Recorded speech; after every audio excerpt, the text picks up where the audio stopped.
أعوذ بالله من الشيطان الرجيم.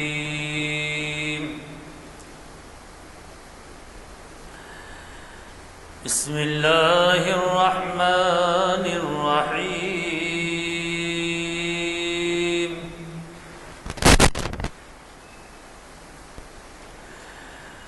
وتلك حجتنا آتيناها إبراهيم على قومه نرفع درجات من نشاء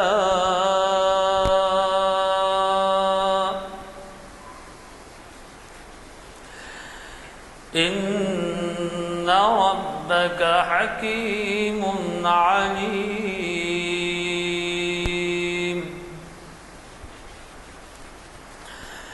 ووهبنا له إسحاق ويعقوب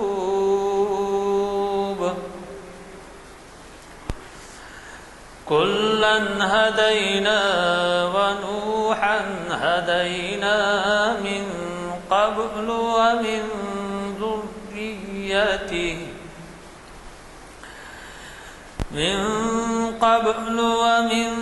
ذريته داود وسليمان وأيوب ويوسف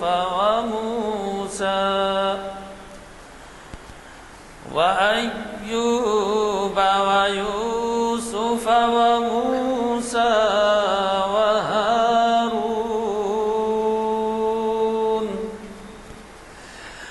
وكذلك نجزي المحسنين.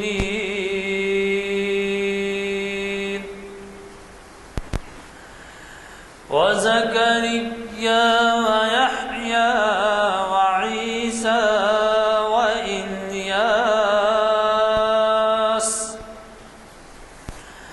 كل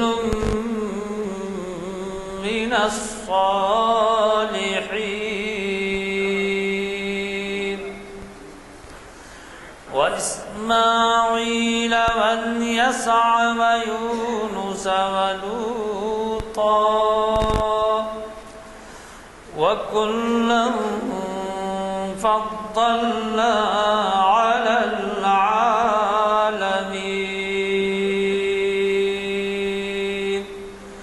صدق الله العظيم.